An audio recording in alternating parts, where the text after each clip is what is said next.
The Secret Teachings of All Ages by ManlyPHall. Part 27, Popol Vuh, XIBALBA and the Emissaries. Enjoy the listening. No other sacred book sets forth so completely as the Popol Vuh the initiatory rituals of a great school of mystical philosophy. This volume alone is sufficient to establish incontestably the philosophical excellence of the Red race. The Red Children of the Sun, writes James Morgan Prize, do not worship the one God. For them that one God is absolutely impersonal, and all the forces emanated from that one God are personal.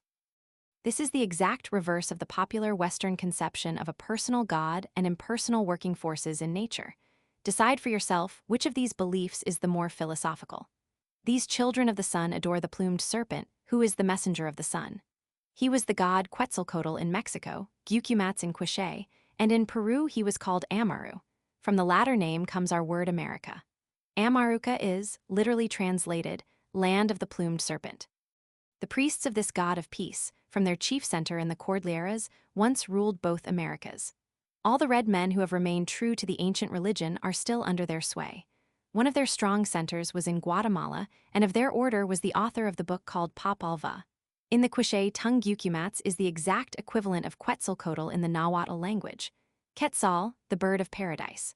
Coatl, serpent, the serpent veiled in plumes of the paradise bird. The Popol Vuh was discovered by Father Ximenes in the 17th century. It was translated into French by Brasseur de Bourbourg and published in 1861. The only complete English translation is that by Kenneth Sylvan Guthrie, which ran through the early files of the Word magazine and which is used as the basis of this article. A portion of the Popol Vuh was translated into English, with extremely valuable commentaries by James Morgan Prize, but unfortunately his translation was never completed. The second book of the Popol Vuh is largely devoted to the initiatory rituals of the Quiché nation. These ceremonials are of first importance to students of Masonic symbolism and mystical philosophy, since they establish beyond doubt the existence of ancient and divinely instituted mystery schools on the American continent. Lewis Spence, in describing the Popol Vuh, gives a number of translations of the title of the manuscript itself. Passing over the renditions, the Book of the Mat and the Record of the Community, he considers it likely that the correct title is the collection of written leaves, Popol signifying the prepared bark and Vuh, paper or book from the verb uok to write. Dr. Guthrie interprets the words Popol Vuh to mean the Senate Book, or the Book of the Holy Assembly. Brasseur de Bourbourg calls it the Sacred Book, and Father Ximenes designates the volume the National Book. In his articles on the Popol Vuh appearing in the 15th volume of Lucifer, James Morgan Prize, approaching the subject from the standpoint of the mystic, calls this work the Book of the Azure Veil. In the Popol Vuh itself, the ancient records from which the Christianized Indian who compiled it derived his material are referred to as the tale of human existence in the land of shadows and how man saw light and life. The meager available native records contain abundant evidence that the later civilizations of Central and South America were hopelessly dominated by the black arts of their priestcrafts. In the convexities of their magnetized mirrors, the Indian sorcerers captured the intelligences of elemental beings, and gazing into the depths of these abominable devices, eventually made the scepter subservient to the wand. Robed in garments of sable hue, the neophytes in their search for truth were led by their sinister guides through the confused passageways of necromancy. By the left-hand path, they descended into the somber depths of the infernal world, where they learned to endow stones with the power of speech, and to subtly ensnare the minds of men with their chants and fetishes. As typical of the perversion which prevailed, none could achieve to the greater mysteries, until a human being had suffered immolation at his hand, and the bleeding heart of the victim had been elevated before the leering face of the stone idol, fabricated by a priestcraft, the members of which realized more fully than they dared to admit the true nature of the man-made demon. The sanguinary and indescribable rites practiced by many of the Central American Indians may represent remnants of the later Atlantean perversion of the ancient sun mysteries. According to the secret tradition, it was during the later Atlantean epoch that black magic and sorcery dominated the esoteric schools, resulting in the bloody sacrificial rites and gruesome idolatry which ultimately overthrew the Atlantean Empire and even penetrated the Aryan religious world. The princes of Xibalba, so the Popol Vuh recounts, sent their 4 owl messengers to Hunhunapu and Vukapunhunapu, ordering them to come at once to the place of initiation in the fastnesses of the Guatemalan mountains. Failing in the tests imposed by the princes of Xibalba, the 2 brothers, according to the ancient custom, paid with their lives for their shortcomings. Hunhunapu and Vukapunhunapu were buried together, but the head of Hunhunapu was placed among the branches of the sacred calabash tree, which grew in the middle of the road, leading to the awful mysteries of Xibalba. Immediately the calabash tree covered itself with fruit, and the head of Hunhunapu showed itself no more, for it reunited itself with the other fruits of the calabash tree. Now Exquic was the virgin daughter of Prince Qabbalistic. From her father she had learned of the marvelous calabash tree, and desiring to possess some of its fruit, she journeyed alone to the somber place where it grew. When Exquic put forth her hand to pick the fruit of the tree, some saliva from the mouth of Hunhunapu fell into it, and the head spoke to Exquic, saying, "This saliva and froth is my posterity which I have just given you.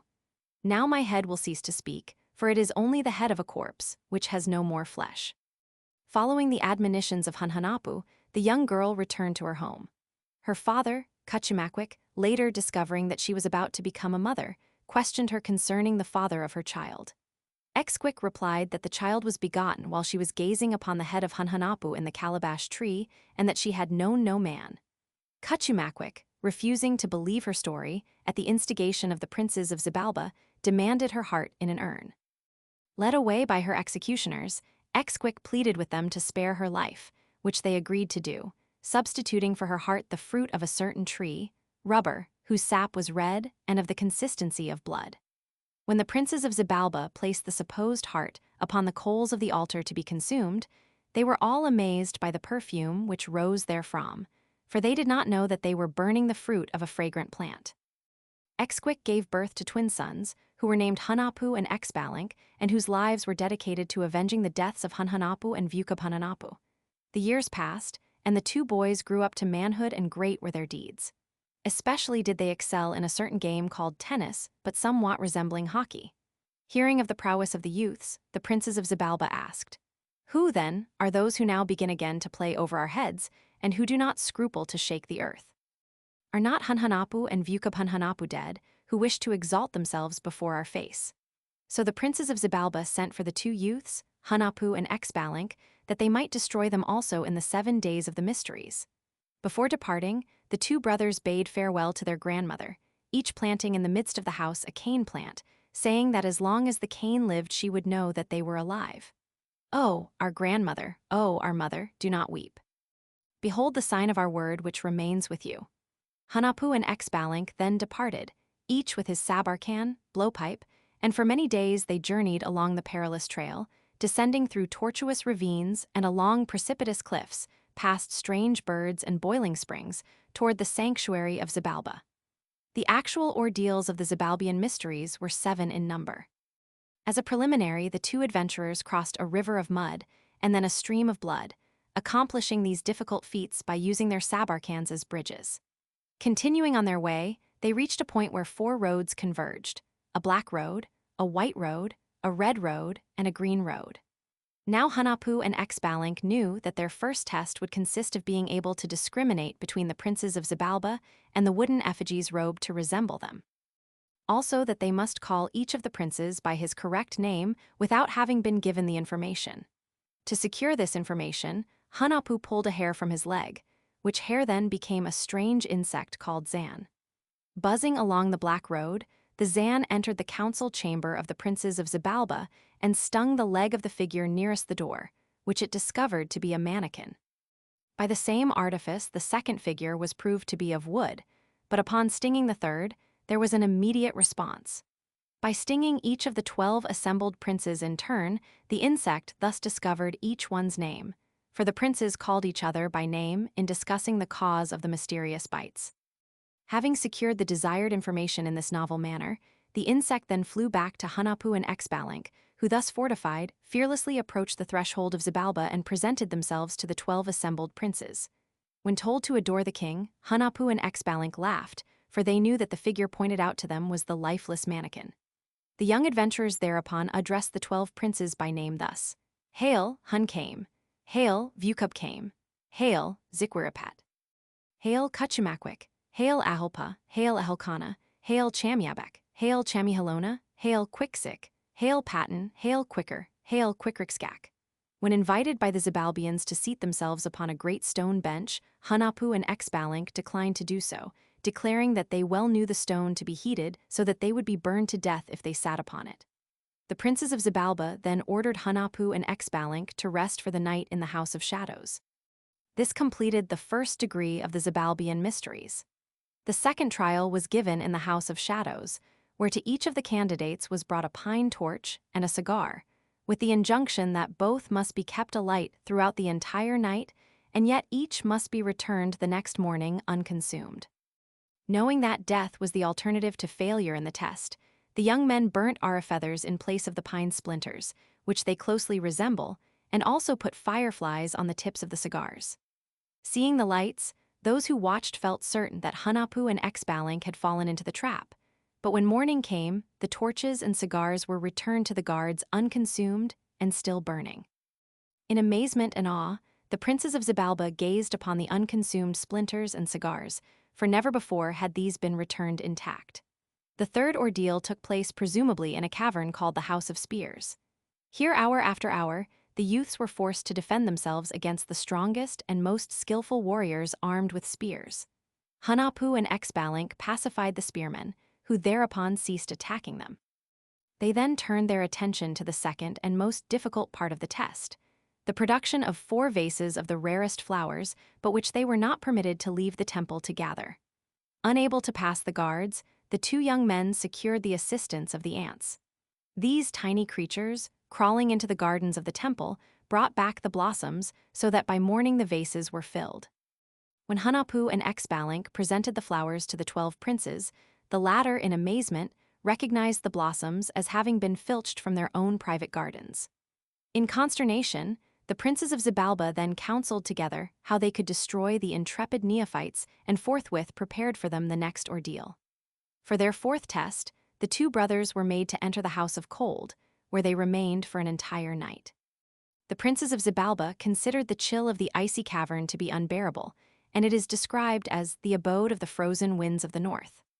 Hunapu and Xbalanque, however, protected themselves from the deadening influence of the frozen air by building fires of pine cones, whose warmth caused the spirit of cold to leave the cavern so that they were not dead, but full of life when day dawned. Even greater than before was the amazement of the princes of Xibalba when Hunapu and Xbalanque again entered the hall of assembly in the custody of their guardians. The 5th ordeal was also of a nocturnal nature. Hunapu and Xbalanque were ushered into a great chamber which was immediately filled with ferocious tigers. Here they were forced to remain throughout the night. The young men tossed bones to the tigers, which they ground to pieces with their strong jaws. Gazing into the house of the tigers, the princes of Xibalba beheld the animals chewing the bones and said one to the other, "They have at last learned to know the power of Xibalba, and they have given themselves up to the beasts." But when at dawn, Hunapu and Xbalanque emerged from the house of the tigers unharmed, the Xibalbians cried, "Of what race are those?" For they could not understand how any man could escape the tiger's fury. Then the princes of Xibalba prepared for the 2 brothers a new ordeal. The 6th test consisted of remaining from sunset to sunrise in the House of Fire. Hunapu and Xbalanque entered a large apartment arranged like a furnace. On every side the flames arose, and the air was stifling. So great was the heat that those who entered this chamber could survive only a few moments. But at sunrise, when the doors of the furnace were opened, Hunapu and Xbalanque came forth unscorched by the fury of the flames. The princes of Xibalba, perceiving how the 2 intrepid youths had survived every ordeal prepared for their destruction, were filled with fear lest all the secrets of Xibalba should fall into the hands of Hunapu and Xbalanque. So they prepared the last ordeal, an ordeal yet more terrible than any which had gone before, certain that the youths could not withstand this crucial test. The 7th ordeal took place in the House of the Bats. Here in a dark subterranean labyrinth lurked many strange and odious creatures of destruction. Huge bats fluttered dismally through the corridors and hung with folded wings from the carvings on the walls and ceilings. Here also dwelt Camazotz, the god of bats, a hideous monster with the body of a man and the wings and head of a bat. Camazotz carried a great sword, and, soaring through the gloom, decapitated with a single sweep of his blade any unwary wanderers seeking to find their way through the terror-filled chambers. Xbalanque passed successfully through this horrifying test, but Hunahpu, caught off his guard, was beheaded by Camazotz. Later, Hunahpu was restored to life by magic, and the two brothers, having thus foiled every attempt against their lives by the Xibalbians, in order to better avenge the murder of Hunahpu and Vucub, permitted themselves to be burned upon a funeral pyre. Their powdered bones were then cast into a river and immediately became two great man-fishes. Later taking upon themselves the forms of aged wanderers, they danced for the Xibalbians and wrought strange miracles. Thus one would cut the other to pieces and with a single word resurrect him, or they would burn houses by magic and then instantly rebuild them. The fame of the two dancers, who were in reality Hunahpu and Xbalanque, finally came to the notice of the 12 princes of Xibalba, who thereupon desired these two miracle workers to perform their strange feats before them. After Hunahpu and Xbalanque had slain the dog of the princes and restored it to life, had burned the royal palace and instantly rebuilt it, and given other demonstrations of their magical powers, the monarch of the Xibalbians asked the magicians to destroy him and restore him also to life. So Hunahpu and Xbalanque slew the princes of Xibalba, but did not return them to life, thereby avenging the murder of Hunahpu and Vucub. These heroes later ascended to heaven, where they became the celestial lights. Do not these initiations, writes Le Plongeon, vividly recall to mind what Henoch said he saw in his visions? That blazing house of crystal, burning hot and icy cold. That place where were the bow of fire, the quiver of arrows, the sword of fire. That other where he had to cross the babbling stream and the river of fire. And those extremities of the earth full of all kinds of huge beasts and birds, or the habitation where appeared one of great glory sitting upon the orb of the sun. And lastly, does not the tamarind tree in the midst of the earth, that he was told was the tree of knowledge, find its simile in the calabash tree, in the middle of the road where those of Xibalba placed the head of Hunahpu, after sacrificing him for having failed to support the first trial of the initiation. These were the awful ordeals that the candidates for initiation into the sacred mysteries had to pass through in Xibalba. Do they not seem an exact counterpart of what happened in a milder form at the initiation into the Eleusinian mysteries, and also the greater mysteries of Egypt from which these were copied? Does not the recital of what the candidates to the mysteries in Xibalba were required to know, before being admitted, recall to mind the wonderful similar feats said to be performed by the Mahatmas, the brothers in India, and of several of the passages of the Book of Daniel, who had been initiated to the mysteries of the Chaldeans or Magi, which, according to Eubulus, were divided into 3 classes or genera, the highest being the most learned. In his introductory notes to the Popol Vuh, Dr. Guthrie presents a number of important parallelisms between the sacred book of the Quiches and the sacred writings of other great civilizations. In the tests through which Hunahpu and Xbalanque are forced to pass, he finds the following analogy with the signs of the zodiac as employed in the mysteries of the Egyptians, Chaldeans, and Greeks. Aries, crossing the river of mud. Taurus, crossing the river of blood. Gemini, detecting the 2 dummy kings. Cancer, the house of darkness. Leo, the house of spears. Virgo, the house of cold, the usual trip to hell. Libra, the house of tigers, feline poise. Scorpio, the house of fire. Sagittarius, the house of bats, where the god Camazotz decapitates one of the heroes. Capricorn, the burning on the scaffold, the dual phoenix. Aquarius, their ashes being scattered in a river. Pisces, their ashes turning into man-fishes and later back into human form. It would seem more appropriate to assign the river of blood to Aries and that of mud to Taurus, and it is not at all improbable that in the ancient form of the legend, the order of the rivers was reversed. Dr. Guthrie's most astonishing conclusion is his effort to identify Xibalba with the ancient continent of Atlantis. He sees in the 12 princes of Xibalba the rulers of the Atlantean Empire, and in the destruction of these princes by the magic of Hunahpu and Xbalanque, an allegorical depiction of the tragic end of Atlantis. To the initiated, however, it is evident that Atlantis is simply a symbolic figure in which is set forth the mystery of origins. Concerned primarily with the problems of mystical anatomy, Mr. Price relates the various symbols described in the Popol Vuh to the occult centers of consciousness in the human body. Accordingly, he sees in the elastic ball the pineal gland, and in Hunahpu and XIBALBA the dual electric current directed along the spinal column.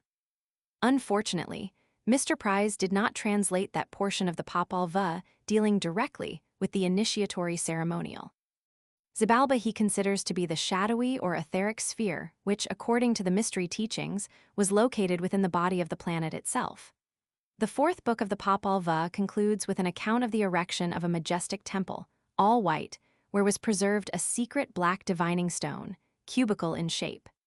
Gyuku mats, or Quetzalcoatl, partakes of many of the attributes of King Solomon. The account of the temple building in the Popol Vuh is a reminder of the story of Solomon's temple, and undoubtedly has a similar significance. Brasseur de Bourbourg was first attracted to the study of religious parallelisms in the Popol Vuh by the fact that the temple, together with the black stone which it contained, was named the Kaaba, a name astonishingly similar to that of the temple, or Kaaba, which contains the sacred black stone of Islam. The exploits of Hunahpu and XIBALBA take place before the actual creation of the human race, and therefore are to be considered essentially as spiritual mysteries. Xibalba doubtless signifies the inferior universe of Chaldean and Pythagorean philosophy. The princes of Xibalba are the 12 governors of the lower universe. And the 2 dummies or mannequins in their midst may be interpreted as the 2 false signs of the ancient zodiac inserted in the heavens to make the astronomical mysteries incomprehensible to the profane. The descent of Hunahpu and XIBALBA into the subterranean kingdom of Xibalba, by crossing over the rivers on bridges made from their blowguns, has a subtle analogy to the descent of the spiritual nature of man into the physical body, through certain superphysical channels that may be likened to the blowguns or tubes. The sabarkan is also an appropriate emblem of the spinal cord and the power resident within its tiny central opening. The 2 youths are invited to play the game of life with the gods of death, and only with the aid of supernatural power imparted to them by the sages can they triumph over these gloomy lords. The tests represent the soul wandering through the subzodiacal realms of the created universe. Their final victory over the lords of death represents the ascension of the spiritual and illumined consciousness from the lower nature, which has been wholly consumed by the fire of spiritual purification. That the Quiches possess the keys to the mystery of regeneration is evident from an analysis of the symbols appearing upon the images of their priests and gods. In Vol. II of the Annals del Museo Nacional de Mexico is reproduced the head of an image, generally considered to represent Quetzalcoatl. The sculpturing is distinctly oriental in character, and on the crown of the head appear both the 1,000-petaled sunburst of spiritual illumination and the serpent of the liberated spinal fire. The Hindu chakra is unmistakable, and it frequently appears in the religious art of the 3 Americas. One of the carved monoliths of Central America is adorned with the heads of 2 elephants with their drivers. No such animals have existed in the Western Hemisphere since prehistoric times, and it is evident that the carvings are the result of contact with the distant continent of Asia. Among the mysteries of the Central American Indians is a remarkable doctrine concerning the consecrated mantles, or, as they were called in Europe, magic capes. Because their glory was fatal to mortal vision, the gods, when appearing to the initiated priests, robed themselves in these mantles. Allegory and fable likewise are the mantles with which the secret doctrine is ever enveloped. Such a magic cape of concealment is the Popol Vuh, and deep within its folds sits the god of Quiche philosophy. The massive pyramids, temples, and monoliths of Central America may be likened also to the feet of gods, whose upper parts are enshrouded in magic mantles of invisibility. Did that divine knowledge, which constituted the supreme possession of the pagan priestcrafts, survive the destruction of their temples?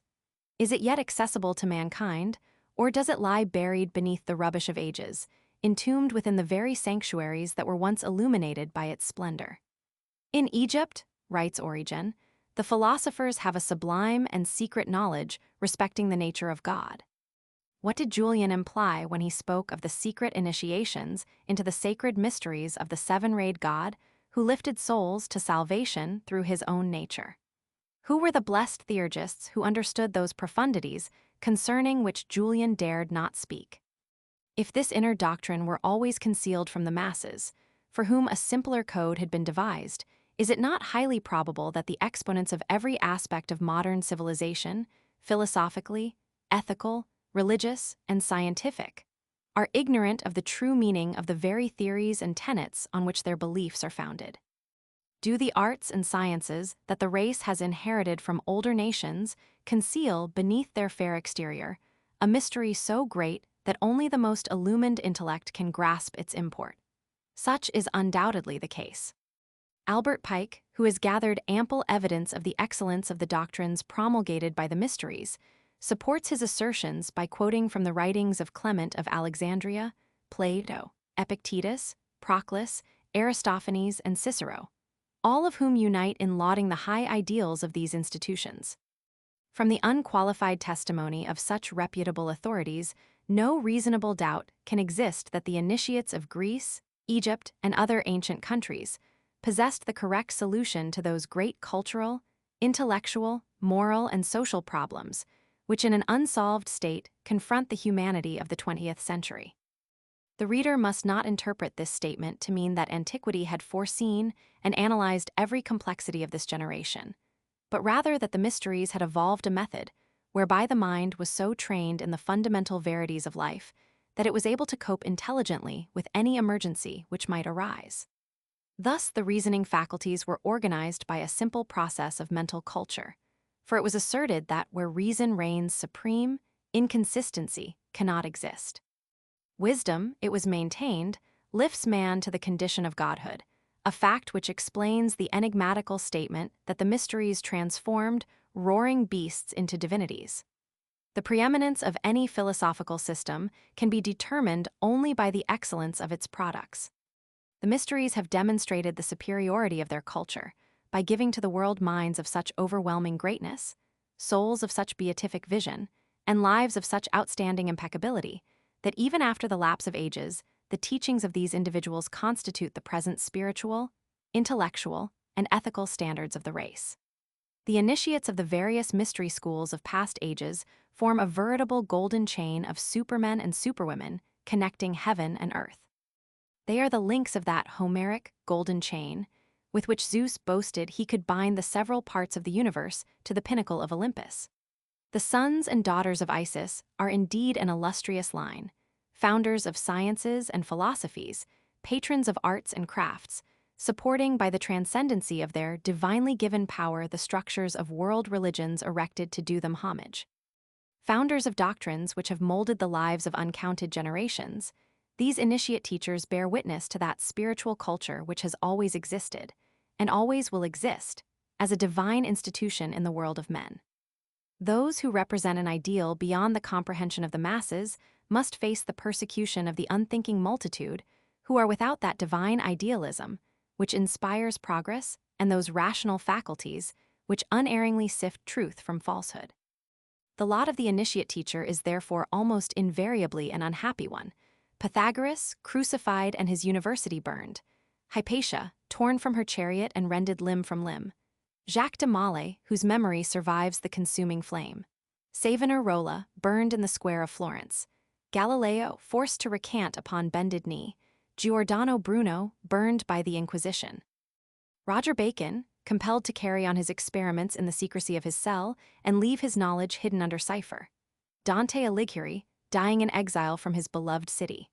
Francis Bacon, patient under the burden of persecution. Cagliostro, the most vilified man of modern times. All this illustrious line bear unending witness of man's inhumanity to man. The world has ever been prone to heap plaudits upon its fools and calumny upon its thinkers. Here and there notable exceptions occur, as in the case of the Comte de Saint-Germain, a philosopher who survived his inquisitors and through the sheer transcendency of his genius won a position of comparative immunity. But even the illustrious Kant, whose illumined intellect merited the homage of the world, could not escape being branded an impostor, a charlatan, and an adventurer. From this long list of immortal men and women who have represented the ancient wisdom before the world, 3 have been chosen as outstanding examples for more detailed consideration. The first, the most eminent woman philosopher of all ages. The second, the most maligned and persecuted man since the beginning of Christian era. The third, the most brilliant and the most successful modern exponent of this ancient wisdom.